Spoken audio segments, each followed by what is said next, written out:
Hi, this is Swan with Swan Amity Studios, and today we are looking at some tricks for getting a very nice binding added to your quilt and dealing with corners, both how you're going to stitch them down from the top, and a little later we're going to look at how to stitch them from the back side once the binding is on completely.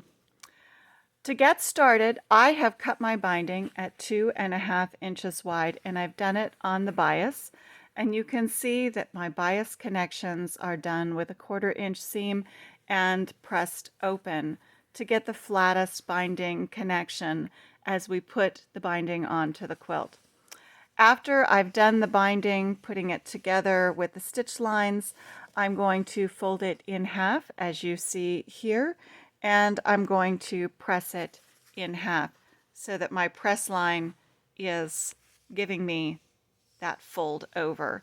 Now, you may recognize this as bias binding or French binding. It depends on who taught you to bind. Now, I also, because I'm working with 2.5 wide binding to start with, and after I've folded it in half, it's 1.25. In order to get this to fold over to the back side perfectly, need to stitch it on 3/8 of an inch from the raw edge of the quilt. So to do that, I've gotten out my ideal seam gauge from So Very Smooth. I love how they set up everything that I need in my machine.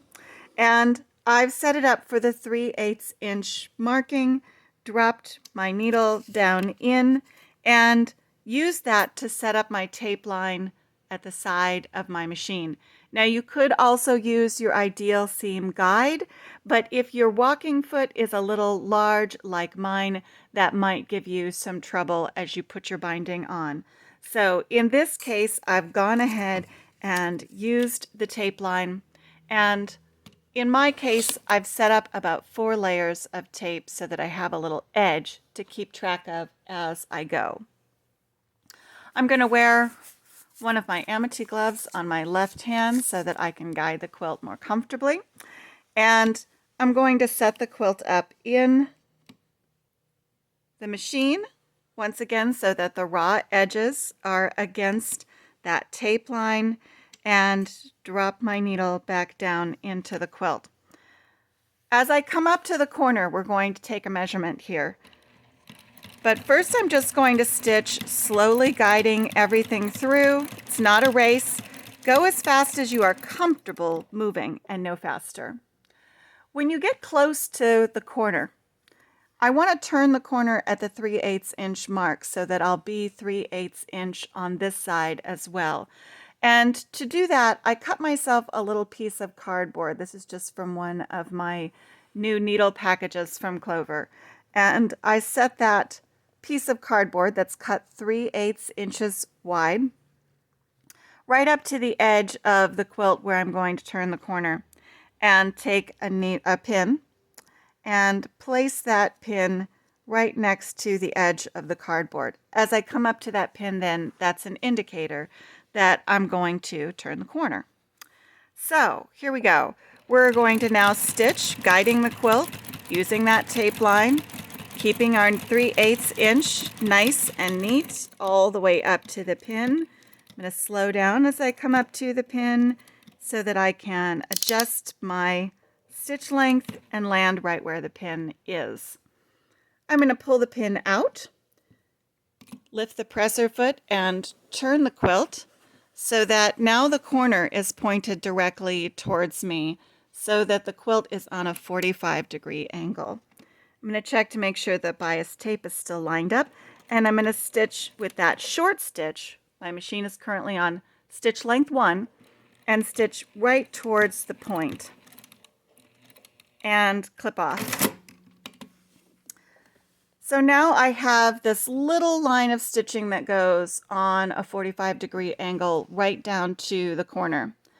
As I pull the binding out, then you're going to see how my 45-degree angle of my binding lines up right with the 45-degree angle of the corner where I just stitched.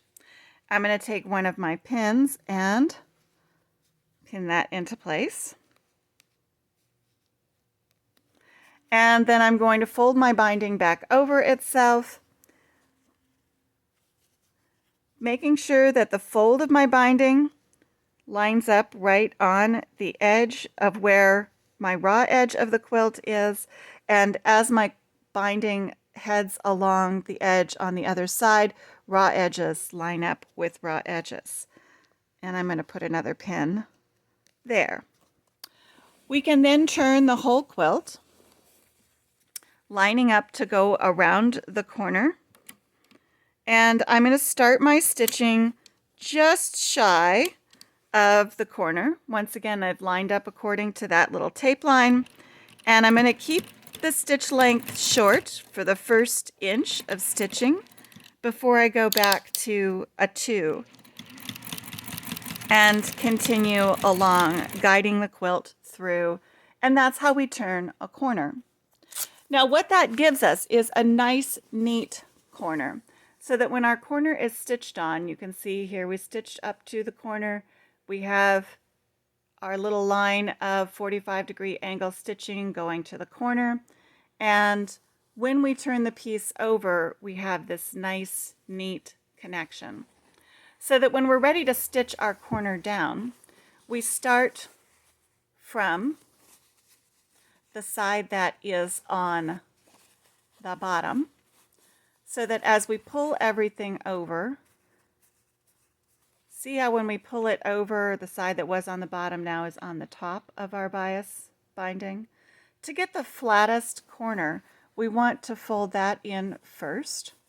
Now, if you have binding clips, I think this is a great time to use binding clips, but if you don't, or you don't have access to binding clips, probably somewhere in your grocery store or in your pharmacy section, you will find these little hair clips, and you may be able to just use those instead. You can see how that holds my binding right in place. And as I come up to that corner, I'm just going to take a pin, and I'm going to pin that edge right where the corner belongs. I'm going to come around the other side, and I'm going to do the same thing with a second one of those little hair clips. Remember, binding clips are perfect for this, but for those of you who don't have access to binding clips, you might have access to one of these. Buy a couple of packages, you'll love them. Now I'm going to just fold over that corner edge and see how I want that corner to create another bias corner. Let's put that right in the middle there. There's our 45-degree angle headed right up to the edge.